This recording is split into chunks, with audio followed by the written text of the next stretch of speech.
오종근 선생님께 박수를 치면서 연단으로 모시고 우리 재미난 강의를 듣도록 하겠습니다.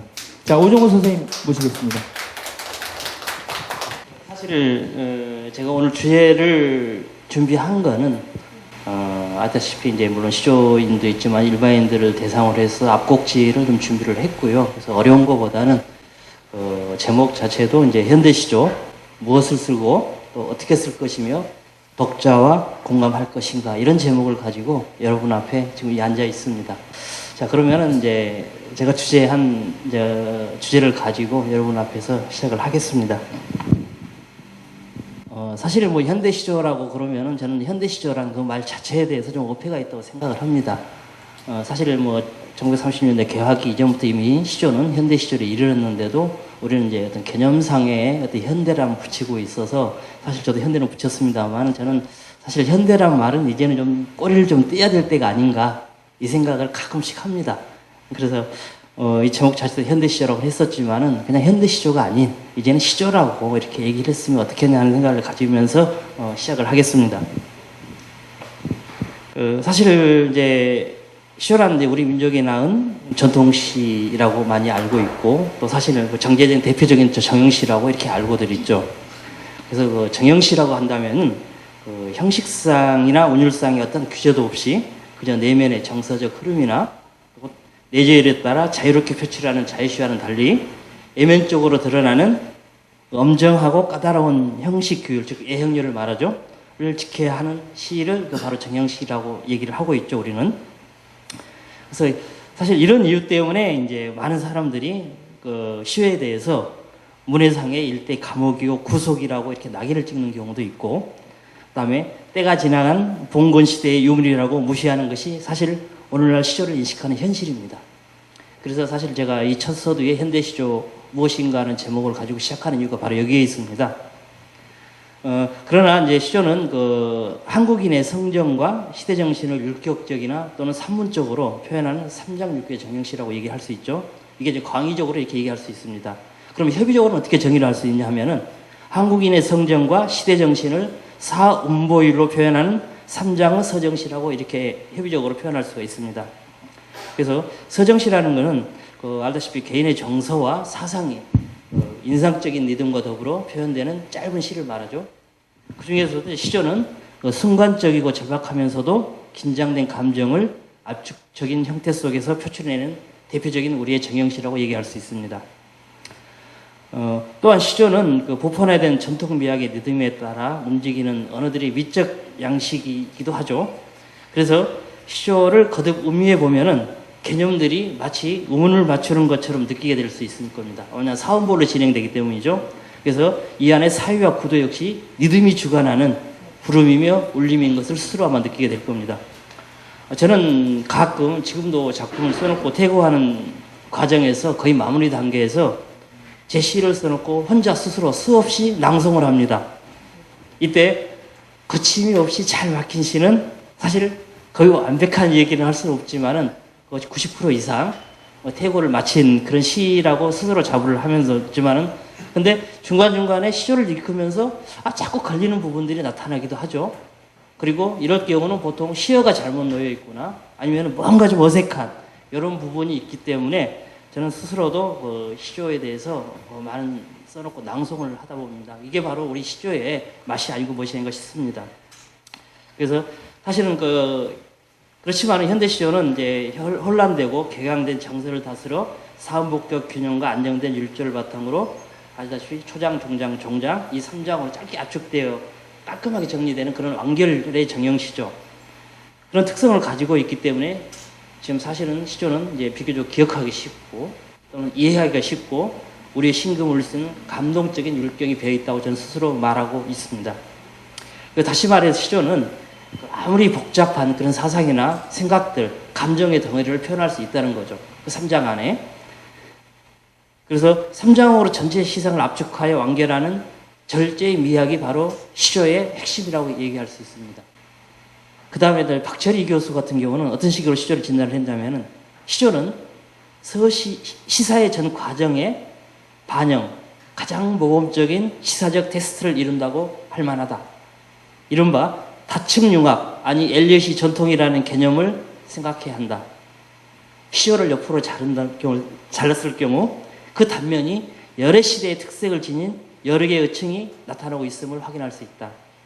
시조는 이 결의 대표적 서정이자 자기 동일적인 포회지다라고 시에 대한 기능적이며 지적인 전망을 내놓기도 했습니다. 그리고 여러분도 잘 아시다시피 시와 시조를 경계를 넘나드는 우리 이금배 시인 같은 경우는 시조가 당면한 숙명적 고뇌를 이렇게 또 표현하고 있습니다. 우리는 여기서 왜 시조인가를 돌아보고 시조가 걸어온 길에 몇백, 몇천의 먼 내일을 내다봐야 된다고 이렇게 얘기를 했습니다.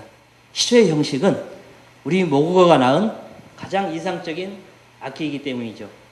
3장 6구의 구성, 즉 초중장의 배부는 무수한 언어의 당금질 끝에 생성된 불가사의한 라고 이렇게 얘기를 했습니다. 시조의 틀에 얹으면은 신명이 올라 우주 밖을 넘나드는 생각과 사람이 나고 죽는 일대 대자연에 일으키는 천변만화, 태클만한 마음도 움직임도 모두 높고 낮은 가라고 나타내는 게 바로 시조라고 얘기를 했습니다. 한마디로 시조는 우리 결의 동맥이며 백도대간의 상과 물이라고 이렇게 표현을 했습니다. 민족의 정체성과 동일성 또는 이상적으로 추구하는 시조의 형식은 모국어와의 절묘한 융화를 이루고 있는 까닭으로 문제를 풀어간다면 어떤 시대의 변천에도 용맹정진해 나갈 수 있다고 믿는 게 우리 오늘의 시조이며 한국의 국격과 한국인의 민족격을 높이는 엄청난 에너지가 될 것을 확신한다고 이금배 선생님이 말씀하셨습니다.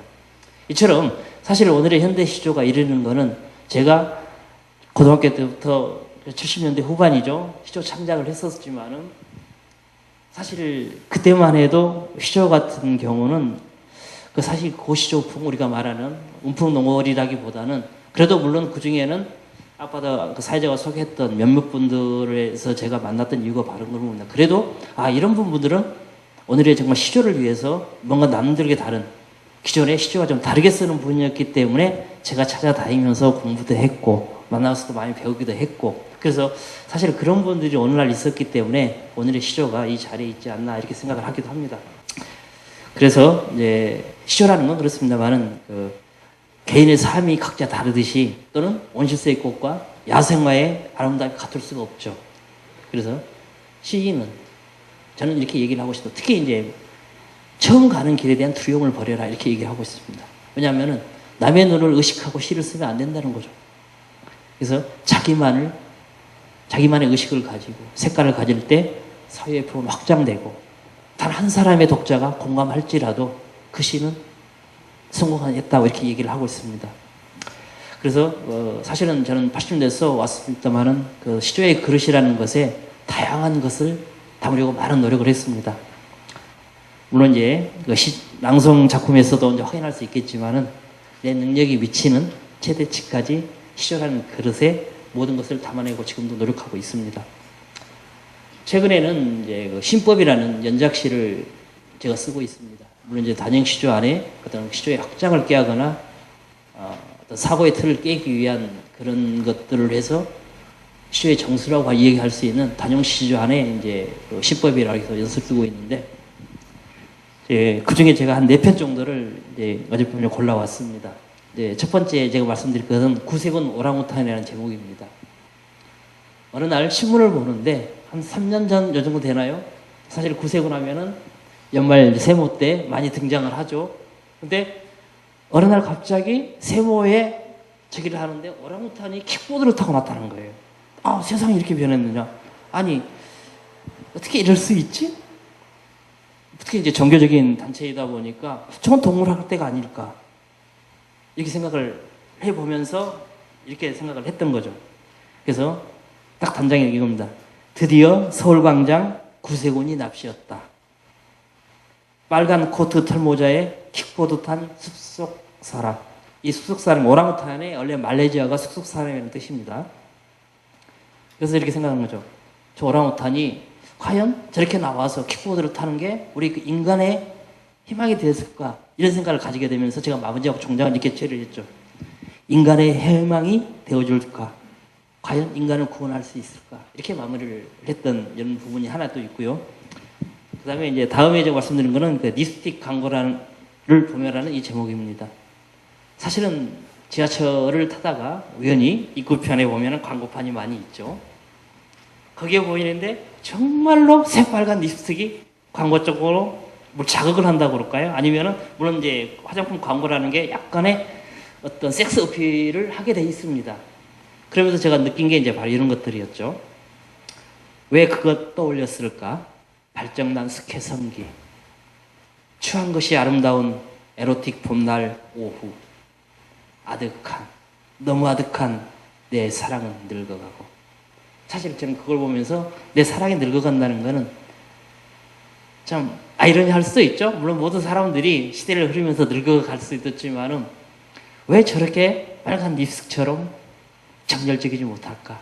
스스로 자아성찰하는 그런 시이기도 합니다. 그 다음에 사실 이거는 최근에 시조문학이 발표했던 그런 작품인데요. 그 제목은 황야의 총잡이 얘기입니다. 사실 요즘은 어떤 인간에 대한 목숨을 사실 하찮게 여기는 부분도 많이 있죠. 그래서 최근엔 좀 요즘은 제가 영화를 보는 시간이 상당히 많습니다. 특별히 할 일 없으면은 거의 뭐 하루 종일 영화는 그런 보는 편인데, 또 지나간 황야의 서부 영화 몇 절을 보는데 이렇게 이 생각이 들면서 떠올라서 제가 지었던 시입니다. 사실 결투를 하다 보면은 마주서서 양쪽에 10보 걸어가면서 총을 쏘죠. 빠르게 쏘는 사람이 살아남는 그런 얘기인데, 그런 부분을 또 시작했던 이런 부분입니다. 방아쇠를 당기기까지 몇백 년이 흘러간다. 악당이 죽으면 영웅도 사라지는 법. 총으로 사람을 쏘는 그 느낌이 어때요? 사실 이 마지막 종장 부분에 아까 얘기했지만 시조는 사람을 쏘는 그 기분이 어떨까? 가끔 저는 생각을 해봅니다. 사람을 죽일 수 있는 인간은 어떤 마음을 가지고 사람을 죽일까? 사실 이런 부분은 내 자신에 대한 질문이기도 하지만은 세상에 던지는 질문이기도 합니다. 그 다음에 이제 마지막으로 다시 얘기할 부분인데, 제목은 검객, 바람의 말입니다. 사실 바람은 우리가 피부로도 느끼고 나뭇잎도 느낄 수 있지만은 저는 사실 바람을 통해서 많은 것을 배우기도 하죠. 그래서 최근에 쓴 작품이기도 합니다만은, 그 누가 이러일실 이 초식을 받아낼까? 유연한 힘 구사하며 강한 힘 펼쳐내는 현란한 방랑 검객의 검, 제압할 수 있겠느냐? 사실 바람을 제어할 수 없죠. 바람이라는 것은 미풍일 수도 있지만은 사실 해오릴 바람도 불어올 수도 있고 해를 이루올 수도 있는 그런 무서운 바람입니다. 그래서 저는 세상에 살아가면서 바람을 다스리고 바사람을 채우고 바람을 내 것으로 만들 때 힐링이 될 수 있고 스스로의 자의 성취가 있다고 생각을 합니다. 그래서 아까 제가 말씀드린 여기서 이제 어떤 거에 방향을 쓸 것인가에 대해서 했던 부분인데, 사실 저는 시를 쓰면서 어떤 역사적인 사건들 또는 시조단에서는 가히 접해보지 않는, 물론 사실은 이 부분에서는 작품이 좀 누락이 됐습니다만은 DNA라는 DNA 비가 내리고 있다는 그런 작품도 있습니다. 그래서 사실 제가 낭송 중에 이제 사실 세 분이 작품을 준비를 했는데 계속해서 이제 그대를 객침을 두고라는 이 작품이 있습니다. 저는 개인적으로 대하서사시를 나름대로 써보고 싶은 생각을 가지고 있습니다. 물론 시나 소설 쪽에는 대하장편이라든가 대하시, 뭐 지리산이라든가 혹은 객주, 아리랑 이런 쪽에서 대하소설이 많이 나와 있고, 또 시 쪽에도 대하소설식들 많이 나와 있었지만 시조단에서는 물론 이제 김혜성 선생의 금광이라든가 최근에 어떤 이달균 선생의 말뚝이 가라사대라는 그런 저기를 써오긴 했습니다만, 저는 사실 우리 역사의 어떤 대하장편을 시조로 쓰고 싶은 게 제 꿈이고, 사실 그 중에 편편히 써도 못해서 이제 중간중간에 어떤 꼭지를 만들어서 전체의 대관을 이어가려고 노력을 하고 있습니다. 그래서 사실 이 그대들 객침을 두고는 을사늑약이 비롯되면서부터 일제강점기 해방기까지 기간을 간략해서 정리한 시가 바로 그대들 객침을 두고입니다. 이 객침이라는 건 사실 노지에서 자는 그런 것들이죠. 사실 독립군의 얘기일 수도 있고, 그 다음에 이제 했던 게 낭송할 작품이 이제 인간이 사라진다면은 고릴라에게 희망이 있을까? 이런 제목의 시조입니다. 사실 그 의도적으로 쓴 시조이기도 하지만은 저는 가끔 시조를 쓰면서 많은 시조인들이 의식의 폭을 확장하고 사고의 개념을 넓혀서 과감하게 눈치를 보지 않고 이런 시를 썼으면 하는 생각을 합니다. 그리고 이제 혁명의 아침이라는 작품이 있는데 먼저 그대들 객침을 두고라는 시를 한번 감상해 보시고 또 계속 이어가도록 하겠습니다. 그대들 객침을 두고 일본 놈의 2등 방문기가 삼천리 강산에서 사주가 나빠 오대산을 넘다 육결포를 맞고 70 먹은 늙은이가 팔자가 사나워 구둣발 곤봉에 채여 십자로 갈갈이 났다. 품마 품마 잘한다. 다문 다문 잘한다.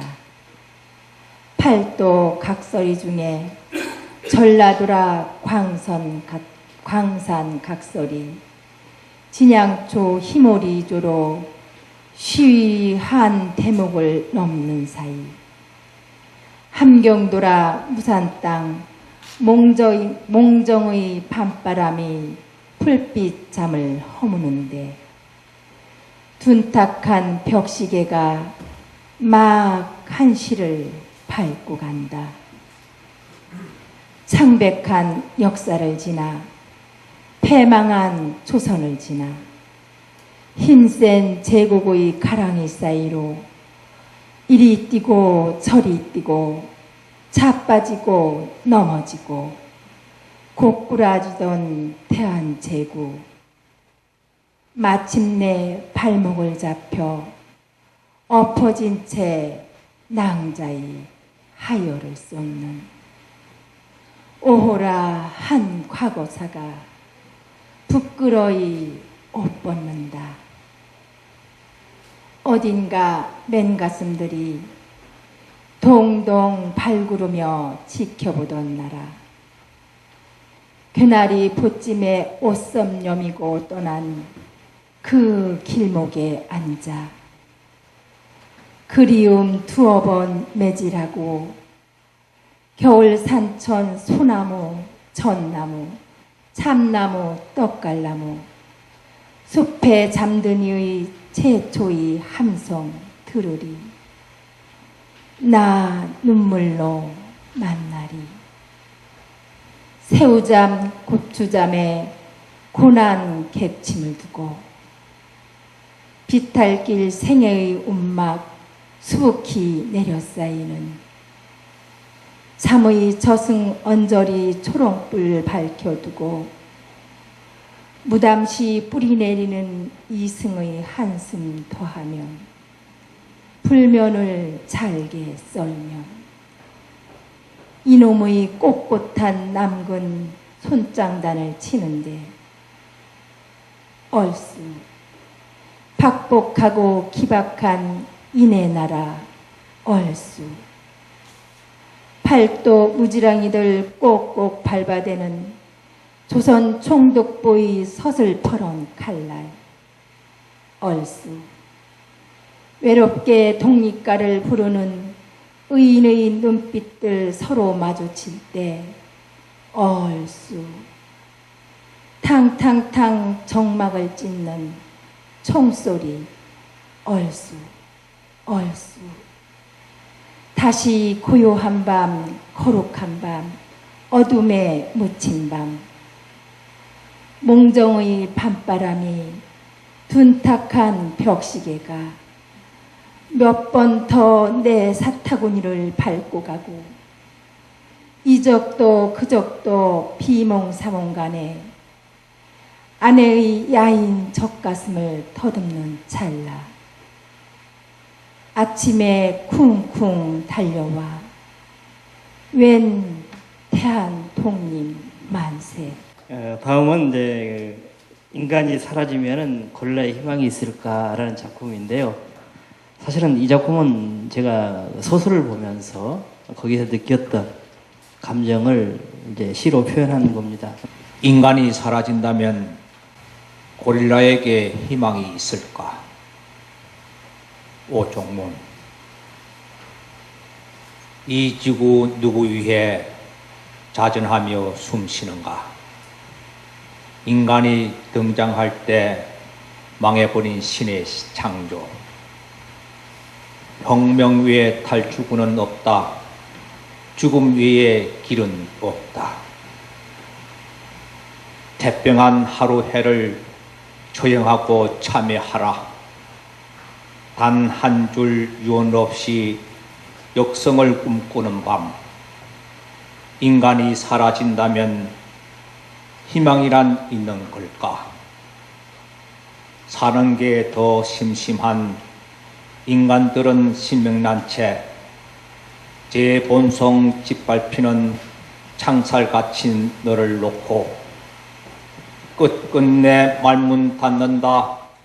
그 진실을 외면한다. 다음은 이제 혁명이라는 작품이 나오기는 하는데요. 사실은 이제 혁명의 아침이라는 작품을 이제 낭송하고 계속해서 또 강연 들어가겠습니다. 혁명의 아침 오종문. 내 안에 저 하늘에 믿음 없인 곤란한 일, 빛나는 명분 없이는 더더욱 안 되는 일. 언제쯤 그때를 만나 이 신념을 꽃 피우랴. 당신도 너도 아닌 우리 모두 키운 이념, 그 무엇에 미쳐가며 심장을 대표가면 멈춰선 수레바퀴를 굴려갈 수 있겠느냐. 혁명은 그 언제나 민초의 힘 부르는 법. 칼을 쥔 손에 묻은 피 두렵지 않은 것은 그대의 혀속에 감춘 달콤함이 아니더냐.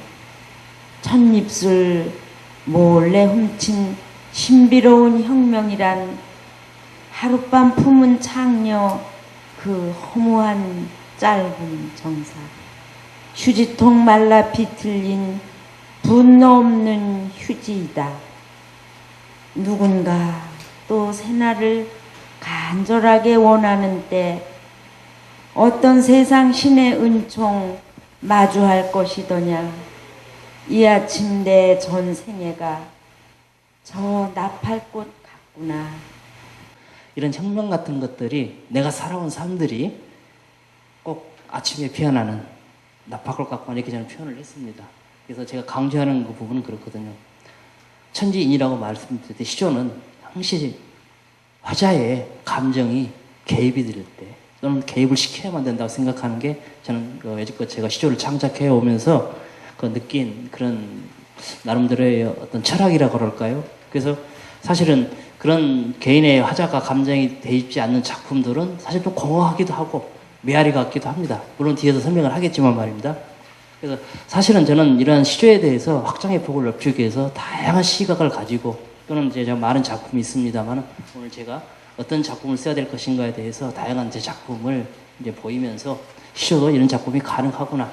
그래서 저는 지금도 그렇습니다만 내가 1년에 10편을 쓴다. 그렇게 생각하면은 그래도 3편 정도는 나름대로의 그 어떤 작품의 질이 좀 저하되더라도 어떤 실험실을 쓰려고 많은 노력을 합니다. 다만 내가 할 수 있는 거라는 작품 완성도를 떠나서 우리 애도 젊은 친구들이 시조에도 이런 사람이 이런 시를 쓰는 사람이 있었구나. 어떤 그 길을 조그만 오솔길을 내주는 게 저는 제 사명이라고 생각을 합니다. 그래서 물론 완성도를 더 높여야 되는 부분도 있겠지만은 나름대로의 어떤 이런 부분에 대해서 천적을 하고 있습니다. 또한 이제 이런 부분만이 아니라 사실은 최근에는 이제 우리의 순수한 우리말과 속담을 결합한 그런 사설시를 좀 쓰고 있습니다. 예를 들어 보면은 이제 우리 같은 말 중에서도 밥이라 돼서 밥의 종류가 엄청 많죠. 바람의 종류도 많습니다. 구름의 종류도 많죠. 이제 그 중에서 이제 물론 웃음의 종류도 많은데 최근에는 이제 제가 한 2편 정도 발표를 했습니다만은 지금은 이제 작품을 모아가는 과정인데 그 중에 일부분 이제 소개를 하겠습니다. 사실 우리말 웃음 사설이라는 작품입니다. 초장에 이렇게 시작을 하죠. 차 빠지면 궁둥이요. 엎어지면 불할 뿐인 세상. 개똥바다에 굴러도 이승이 좋다는디 축사발이 웃음이요 밥사발이 눈물이라. 이러할째 소리 없이 볼로 웃는 볼웃음, 볼살을 움직여서 표정 짓는 살웃음, 가만가만 눈웃음이 사람 흘러갈 때 어이없어 마지못해 지어대는 쓴웃음, 이런 식으로 해서 어떤 웃음의 종류, 표정, 이런 부분들을 개인적인 아니지만은 사실 우리 젊은 어린이들이 우리말을 상당히 모르는 경우가 많아요. 그래서 참 속담에 숨겨져 있는 그런 깊은 뜻과 우리말을 결합해서 뭔가 좀 우리 어린이들한테 좋은 걸 보여줄 수 없을까. 그리고 어떤 창작고치를 펴서 시작한 시가 바로 이런 시입니다. 그래서 이제 마지막 종장에는 이렇게 마무리가 되는데요. 웃음이라는 웃음 다 불러 모아 밑구멍이 웃는 때, 사실은 이 밑구멍이 웃는다는 걸 속담에 넣는 얘기입니다. 제가 재현한 얘기는 아니고요. 그래서 그 낫에 침 못 뱉느니 말방귀에만 끼워도 처녀애들 웃듯 소가 웃다. 꾸러미 째질지라도 손뼉 치며 웃어라. 사실 웃는 건 좋은 건 아니죠. 웃어야 건강하고 100세까지 살 수 있다고 생각을 합니다. 그래서 사실은 이런 부분들을 자꾸 소재를 개발을 하고 또는 천작해 가면은 시조의 그릇은 못 담을 게 없다고 저는 생각을 하는 거죠. 그래서 스스로 그런 것을 많이 개척을 하고 이런 한문입니다. 그래서 최근에 좀 준비하고 있는 작품들이 사실은 이제 눈썹이라든가 어떤 우리 떡의 종류도 엄청 많죠. 그 다음에 우리가 피의 종류도 많고, 그 다음에 우리가 걸어가는 걸음새, 본새 같은 경우도 엄청 많습니다. 그래서 이거를 정리를 하려다 보니까, 사실 좀 어려운 부분도 많이 있기도 해요. 그래서 사실은 우리가 이제 그대들 객침을 보면서, 어떤 형식의 시도를 했던 부분인데요. 사실 사설 시조라고 그러면은 중장이 무한히 길어지는 걸로 우리가 알고 있습니다. 근데 뒷부분에서 이제 어떻게 시조에 공감할 것인가를 놓고 생각을 해봤을 때, 야, 이렇게 긴 시를 누가 읽을까? 어떻게 이해를 할까?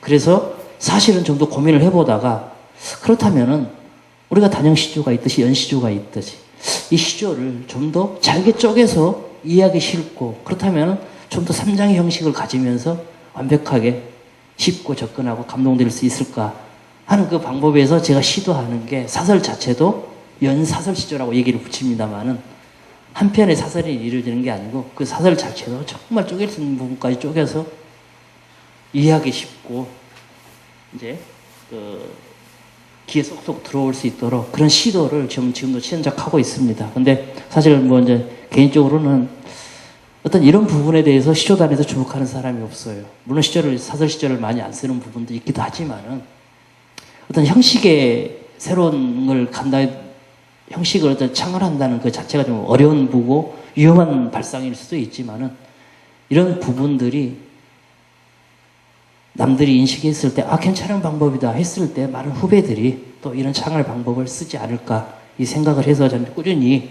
이런 방법을, 그리고 아까 제가 말씀드렸던 어떤 역사의 대관을 이런 장편 대사시를 평시조나 사실 엮어서 이렇게 써갈 생각을 합니다. 그렇다면은 이런 시조에 대해서 우리는 어떻게 쓸 것인가 고민을 해야 되죠. 제일 중요한 방법이기도 하죠. 그래서 시는 이 세상에 존재하는 많은 것 중에서 역사와 사회와 현실, 우리가 말하는 일상 삶이죠. 이런 토양속에서 탄생한다고 저는 생각을 합니다. 때문에 시인의 가족사에 일이 생기면은 그와 관련된 시가 태어나고, 또는 아름다운 자연을 보면은 시시무르나 일반인도 시가 태어나게 되죠.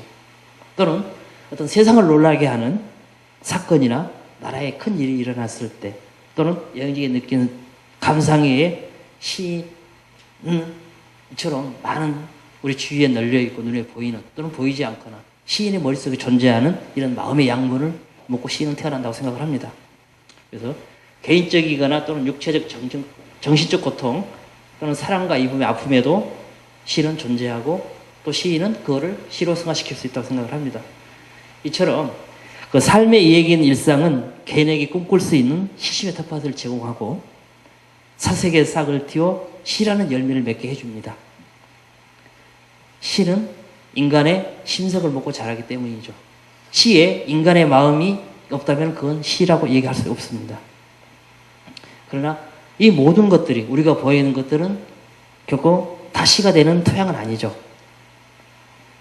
시는 인간이 가지고 있는 편견의 산물일 수도 있고, 또는 인간의 영혼의 불구일 수도 있다고 생각을 합니다. 그러니까 시는 약이 되면서도 독이 될 수 있고 또는 치유가 될 수 있다는 얘기입니다. 이처럼 시인의 감정과 시가 독자에게 미치는 이 정서적 영향은 매우 중요하다고 생각을 합니다. 비록 정서의 문학이 문학 성격에 대한 상투적인 견해일 수도 있지만은 진정한 문학은 항상 진실한 감정을 표현하는 것이라는 믿음을 가지고 시를 써야 된다고 생각을 합니다. 그래서 시 창작의 중요한 점은 시가 우리에게 제공하는 깨달음은 무엇을 말하려는 게 있는 게 아니라 어떤 방식으로 말하려는가에 있지 않다는 생각이죠. 그래서 시인이 시를 창작하는 형식이 시의 내용에 역량을 집중하지 않는 것이라면 시는 단지 장식에 불과하다 이렇게 얘기할 수 있습니다. 이처럼 다양한 시적이나 또는 문학적 장치들이 우리로 하여금 우리 인생의 경험에 대해 다르게 보고 다르게 생각하도록 고무해주는 상상력 문학의 창조가 없어서는 안 될 중요한 요소로 활용될 수 있다는 사실이죠. 그래서 시라는 것은 고정관념을 깨트릴 때 비로소 시는 탄생한다고 생각을 합니다. 우리가 눈에 보이는 그 자체를 언어를 가지고 표현한다고 하면 시가 될 수 없다고 생각을 합니다. 저는 가끔 시를 배우는 사람한테 이런 얘기를 합니다. 자, 세상의 모든 아름다운 것들 또는 보기 싫은 불편한 것들을 눈에 담아라. 그런 다음에 가슴 속에 1년이고 2년을 삭혀서 정말로 토화적 같은 맛을 내는 그런 시로 물건일 때 진정한 시가 된다. 이렇게 생각을 합니다. 우리가 눈에 보이는 것, 그 자체는 시가 될 수 없죠. 그래서 우리가 흔히가 말하는 은유라는 표현을 많이 씁니다만 있는 그 자체를 표현하는 시가 되지 않는다고 생각을 합니다. 거기에 인간의 감정을 개입시키는 은유가 들어갈 때 비로소 시는 탄생하며 독자들과 공감할 수 있다고 생각을 합니다. 그래서 그 현대 시조가 한국 시 이상의 전통의 개성이라는 기존의 가치관을 지키는 것도 중요하지만은 새로운 시 세계를 창조해 나가지 않으면 결코 참다운 가치를 평가받을 수 없다고 생각을 합니다. 그래서 현실에 안주하지 말고 또는 어떤 틀에 얽매이지 말고 과감히 오늘 가치론을 깨고 박차고 나갈 수 있는 그런 모험도 필요하고 또는 두려움을 극복하는 것도 필요하다고 생각을 합니다. 그래서 사실은 현대 시조는 모두나 다 이렇게 하라는 얘기는 아닙니다. 할 수 있는 능력이 되면 하라는 얘기죠. 그래서 어떻게 쓸 것인가에 대해서는 이제 작가마다 그릇의 크기가 다르기 때문에 강요할 수는 없지만 어떤 시조의 그릇을 확장하고 더 넓히고자 하는 사람들한테 특히 젊은 시조인한테 이런 고언하고 싶은 게 바로 이런 것들입니다. 두려움을 갖지 말라. 눈치를 보지 말라. 하고 싶은 말을 하라. 이렇게 얘기하고 싶은 거죠. 저는 이런 것들이 그 오늘날 현대 시조의 앞날을 밝게 해줄 희망이라고 믿고 있습니다. 시인은 잘 빚어진 그릇에 내용을 담기보다는 그릇을 빚는 장인이 되어야 된다고 생각을 합니다. 사실 빚어진 그릇에 누구나 담을 수는 있습니다. 그러나 그 좋은 그릇을 빚기 위한 그 과정, 쏟아부었던 온갖 청력 이런 부분들이 시인에게는 필요하다는 것이죠. 그런 의미에서 나의 작업은 정교하고 세련된 이미지보다는 내 거친 목소리를 은폐하기 위한 시조, 그릇에 담기는 내용의 다양성 확보하는 작업이었다. 이렇게 제가 제 시론을 정리를 했습니다. 그래서 가능하다면 완주하는 시보다는 끊임없이 부단히 노력하는 실험시, 남이 쓰지 않는 그런 부분을 가려고 노력을 했습니다. 그래서 이런 부분들이 아까 말씀드렸듯이 좀 공허하고 창피하기도 하고 목소리가 높은 이런 자성의 목소리를 한때 가진 적이 있었습니다. 그래서 이제는 정말 세련되고 정밀하고 깊이 있는 시조 그릇을 빚는 작업이 필요할 때라고 반성을 많이 했습니다. 그래서 서두르지 않고 득음을 기다리고 있습니다. 몇천 사발의 피를 쏟아내면서 목소리가 튀기를 기다리고 있습니다. 물론 그 중에 1년에 자성찰 시가 물론 이 강연을 끝나고 낭송을 하겠지만은 그래서 제가 원하는 그 선에 닿지는 않았지만은 그래도 많이 제 자신 스스로 힐링을 하고 있습니다. 그래서 거칠고 다듬어지지 않았던 그동안의 목소리를 죽이고 물처럼 유연하고 고요하게 산처럼 힘있고 묵직하게 창작을 하고 있습니다. 나는 평소 시는 처음이다라고 믿고 있습니다. 처음 하지 않고 상상으로 창작된 시는 어딘지 모르게 공허하죠. 물 위에 떠있는 뿌리 없는 식물처럼, 그리고 겉멋만 잔뜩 뿌린 향기 없는 초와 같은 그런 느낌이 저는 처음이 담기지 않는 시라고 얘기를 합니다. 그래서 저는 앞으로도 아까 말씀드렸듯이만은 시대의 온몸으로 부딪히고 한국적 정서를 승화시켜 나갈 것이며 인간성 회복을 위해 내 체험들을 형성해 나갈 생각입니다. 내가 누리는 이 자리에 머물러 안주할 생각은 없습니다. 살아 움직이는 현실 세계에 애리한 촉각을 세우고 개인의 실존의 의미를 탐구하고 이 시대를 인간의 언어로 표현하면서 역사의 흐름에 몸을 기대어 내 체험과 합일시키려고 노력을 합니다. 또한 최근에 어떤 현대 시조회 같은 경우는 어떤 정형의 틀을 많이 벗어나는 경우가 있습니다. 그러면서 제가 시작한 게 바로 시법이라는 단형 시조죠. 시조는 정형을 벗어나서는 시조가 아니라고 생각을 합니다. 그건 바로 시죠. 요즘에 최근에 천작하는 많은 모든 시인들이 이 정형을 무시하고 쓰는 경우가 많이 있습니다. 그래서 저는 제 시력의 시조를 물론 습작하는 과정을 기면 40년 정도 됩니다만은 30년을 써오면서 최근에 이르러서도 시조는 정말 어떤 혁신의 어떤 시의 틀의 변화에 오지 않는 경우는 지금까지 우리가 써왔던 그대로 어떤 시조의 정형을 지키는 게 진정한 시조가 아닌가 생각합니다. 그래서 그 시조의 생명인 정형의 틀, 우리가 말하는 자수율이라든가 음보를 얘기를 하죠. 더 스스로 엄격해지려고 합니다. 고유한 시조의 형형의 틀을 벗어날 때 이미 시조가 아닌 자유시가 되기 때문이죠. 시조의 의미, 가치를 둘 때 진정한 시조가 된다고 생각을 합니다. 그리고 시인은 어떤 작품을 썼느냐가 중요한 게 아니라 시조의 그릇에 어떤 내용을 담고 어떤 삶을 살았느냐가 더 중요한 문제라고 스스로 질문을 던지고 있습니다. 이처럼 시조에는 쓸 거는 너무나 많습니다. 다만 우리가 그걸 소화해내지 못할 뿐이죠. 사실 저는 많은 사람들을 겁니다. 어떤 책을 읽거나 어떤 시를 읽거나 자기가 공부하고 노력한 만큼 그 시가 보인다고 생각을 합니다. 그런데 작품의 많은 시인들, 특히 이런 데는 너무 공부를 하지 않아요. 저는 지금도 사실 우리가 흔히 말하는 문사철, 문학사회 철학 얘기를 합니다만 저는 지금도 꾸준하게 철학서적을 읽고 또는 소설을 읽고 또 특히 그외적으로 영화를 보면서 많은 시조의 확장의 틀을 확장시키려고 노력을 하고 있습니다. 그래서 시인은 머무를 때 물이 썩듯이 고이면 썩듯이 끊임없이 뭔가를 찾아 흘러가야 된다고 생각을 합니다. 그렇다면 우리 현대 시조가 어떻게 독자와 공감할 것인가, 이런 부분은 난제죠. 아까도 말씀드렸지만 한 사람의 독자가 내 시에 공감했을 때 만족해야 되느냐, 아니면 정말 많은 사람들이 공감했을 때 그 시가 과연 좋은 시냐, 저는 절대 그렇지 않다고 생각을 합니다. 조금 전에 말씀드렸듯이 내가 배우고 내가 아는 만큼 그 시에 공감하고 그 시의 깊이에 느끼고 그 작자의 마음에 들어갈 수 있다고 생각합니다. 비록 한 사람의 독자가 그 시를 인식할 때라도 저는 그 시가 바로 좋은 시가 아닌가, 이렇게 얘기를 하고 있습니다. 그래서 사실 요즘은 이제 시대인 만큼 시집 읽기가 너무 바쁘죠. 저 자체도 많은 시집을 읽지는 못합니다만, 그리고 보고 듣고 찍을 것이 너무 많은 특히 세상이죠. 우리가 가지고 있는 스마트폰 하나면은 하루 종일 시간을 때울 수 있습니다. 무한하죠.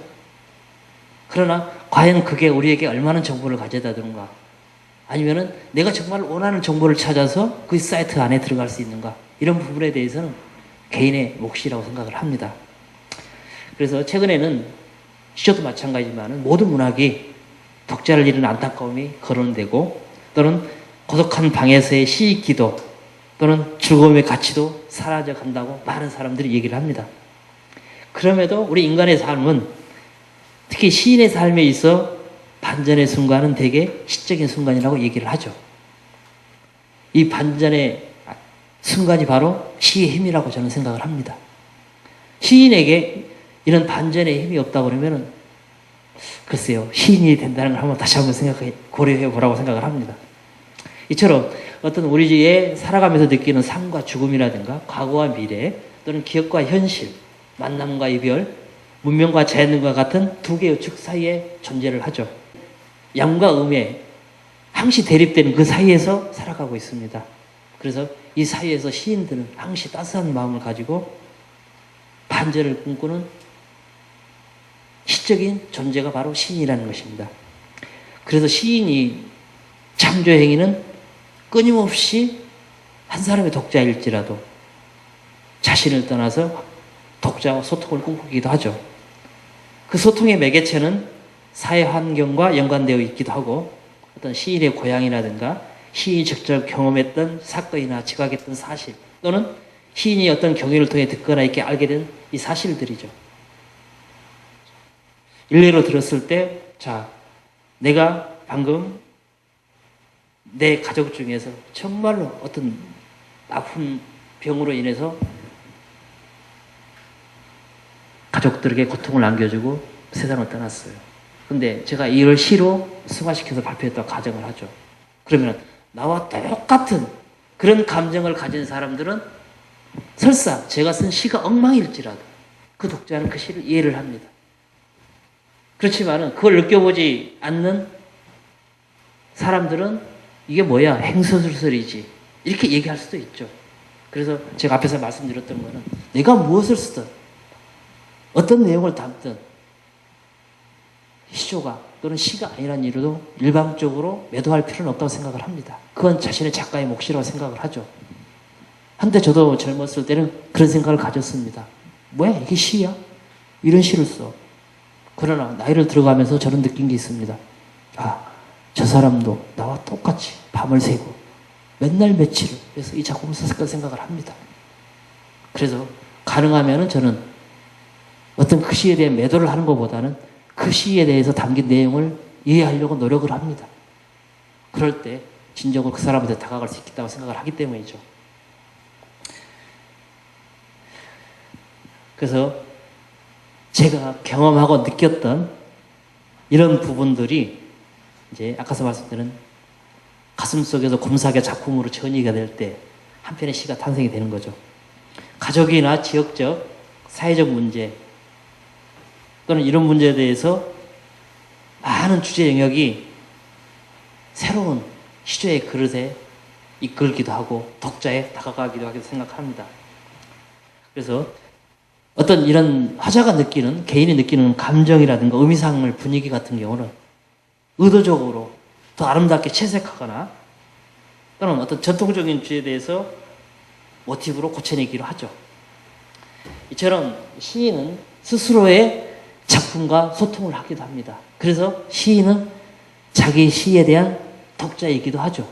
제가 말씀드렸듯이 저는 태고하는 과정에서 수없이 작품을 읽는다고 했습니다. 왜? 제 자신하고 소통할 수 없는 시는 남하고도 소통할 수 없기 때문이죠. 그래서 시인은 스스로 자체가 자신의 시에 대한 독자가 되어야 된다고 생각을 합니다. 이처럼 작품에 대한 어떤 삶의 영향은 분명한 경우도 있지고 또는 암시적인 경우도 있습니다. 그 시인의 삶과 직접적으로 연관된 경우도 있지만은 때로는 비적인 경우가 많죠. 실제로 경험한 사실들이 우연히 일어나는 것처럼 묘사되는 경우도 있습니다. 이 묘사의 작품을 주제로서 시를 전개시키기도 하고 또는 시에 담긴 감정과 사상을 본질적으로 전달해 주는 게 바로 시인 자신이라는 것입니다. 그러므로 주제는 시인에게서 독자로 나가는 바로 다리 역할을 하는 교량일 수도 있습니다.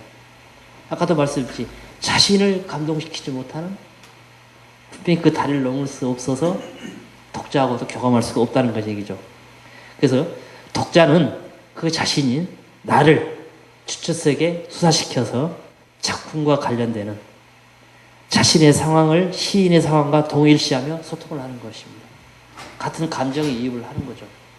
그래서 우리가 아까 아는 것만큼 보이고 공부만큼 배운다는데 최근에 적벽투라는 그 영화에 보면은 그 은교인지 모르겠습니다만은 그 오나라의 장수 부인이 근데 사실 책 속에 보면은 그 부분에는 정말 짤막한 한 줄로 표현이 됩니다.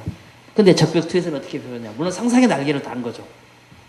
조조에게 가서 차를 대접하면서 화공을 펼칠 수 있는 그런 시간적 여유를 벌어주는 상당히 긴 스장면이 쭉 이어지는 부분이죠. 시도 마찬가지로 생각을 합니다. 그래서 저는 시를 창작할 때 이렇게 얘기를 하죠. 큰 것은 작게 써라. 작은 것은 크게 써라. 욕심을 버리라 얘기를 합니다. 큰 것들을 시조라는 글에 담으려 보면 욕심이 생기다 보면 그 작품 시가 되지 않습니다. 그래서 내가 정작 쓰고 싶은 10개가 있다면 나머지 8개는 버리고 1개나 2개만 써라. 저는 이렇게 합니다. 어떤 사건들을 저러진 번개 자체들을 시에 끌어들여 보면 제가 말씀드렸던 공한 메어리가 되고 난삽한 시의 주변정밖에 안 된다는 거죠. 결국 시란 쓰는 사람의 마음이 그 시에 들어갔을 때 진정하게 독자하고 교감할 수 있다는 이런 말씀을 드리고 싶은 겁니다. 그래서 이처럼 이제 우리가 쓰는 시 자체 문학의 개념은 개인적인 창조 작업이지만은 그 내용에 어떻게 쓸 것인고 어떻게 공감할 것인가는 시인의 몫이라고 생각을 합니다. 그래서 시인과 작품은 서로 대극의 관계에 놓여 있다고 생각을 합니다. 어떤 때는 작품이 성격을 능가하거나 또는 성격이 작품보다 우세해지는 경우도 있죠. 방금 제가 말씀드렸던 그런 부분들입니다. 그래서 바로 이러한 힘이 시인식의 가치를 부여해주는 것으로서 상상력만이 우리로 하여금 사물들을 적절한 관점에서 보게 해준다 이거죠. 시를 볼 때 우리가 그림을 감상할 때도 그렇죠. 가까이서 보면 보이지 않지만 멀리 떨어질수록 그 작품에 대해서 내용을 확인할 수 있습니다. 그래서 이제 우리가 말하는 너무 가까이 있는 것에 대해서는 적당한 거리를 두게 하고 우리가 편견이나 선입견 없이 그것을 이해할 수 있게 해주며 멀리 있는 것에 대해서는 마치 그것이 우리 자신의 일인 것처럼 보고 이해할 수 있을 때까지 다리를 만들어주는 게 바로 시의 역할이라고 합니다. 이 다리가 시인에게서 독자로 나갈 수 있게 해주는 것이며 독자는 그 자신인 나를 투사시켜 작품과 관련되는 자신의 상황을 시인의 상황과 동일시하는 거죠. 그러니까 독자는 작가가 쓴 그 시를 보고 감정이입을 시킨다는 겁니다. 그러나 아까 처음에 중요했던 얘기가 바로 그런 부분에서 말씀드리는 부분인데 내가 어느 부분에 대해서 체험하지 쓰지 않고는 그 부분에 똑같은 사람들이 체험했던 사람들이 이 시를 읽었을 때 이게 뭔 소리야? 별 이상한 소리 하고 이렇게 얘기한다는 거죠. 그렇지만 처음에서 우러난 시들은 비록 시가 되지 않더라도 같은 체험을 하는 사람들은 그 시에 감정이입이 돼서 그 시를 공감하게 되면서 좋은 시라고 얘기할 수 있는 것이죠. 그래서 시인은 그렇습니다. 어두운 자궁에서 생명을 창조하고 농부가 거친 땅을 일고 곡식을 생산하듯 시인은 당대의 삶을 통해 아름다운 시를 창작해야 된다고 합니다. 그래서 시는 가공되지 않는 날것에 생명의 숨결을 불어넣어 시를 짓는 것이라고 생각을 합니다. 그래서 자연 그대로의 바람은 희인이 따스한 숨결을 불어넣기 전에는 거친 곳에서 큰 소리로 잉대는 바람일 뿐이었죠. 우리가 김춘수 시인이 얘기했죠. 내가 내 이름을 불러주기에는 너는 단지 풀빛이 나지 않았다. 비로소 내가 꽃이라고 불러줬을 때 꽃이 되는 겁니다. 이 말은 무슨 말이냐? 내가 가지고 있는 감정, 어떤 사물이라도 조금 비록 똥이라 할지라도 저건 나를 살 수 있는 약이다 생각하면 그건 약이 되는 것입니다. 마찬가지로 내가 시인을 어떤 사람을 어떤 사물을 이미지를 어떻게 바라보고 어떻게 그 자체들을 내 안에 승화시켜서 시적으로 표현하느냐 이 부분들이 바로 시인들과 공감할 수 있는 부분이라고 생각을 합니다. 마지막으로 이제 정리하고 싶은 부분은 말하고 싶은 게 이렇습니다. 어떤 시이고 문학이든 간에 또는 문학인이 아니더라도 우리는 현실에 안주해서는 안 되죠. 우리는 감동이 입되는 시를 불러와 감동을 서로 공유하면서 어떤 공감하는 시를 창작하기 위해서 끊임없이 노력을 해야 된다는 거죠. 그리고 우리가 말하는 단순한 의미에서 문학은 그 작가의 삶의 진정성만큼이나 표현되며 문학은 미래를 말하는 것이 아니라 과거에 환기시키는 양식이라고 얘기합니다.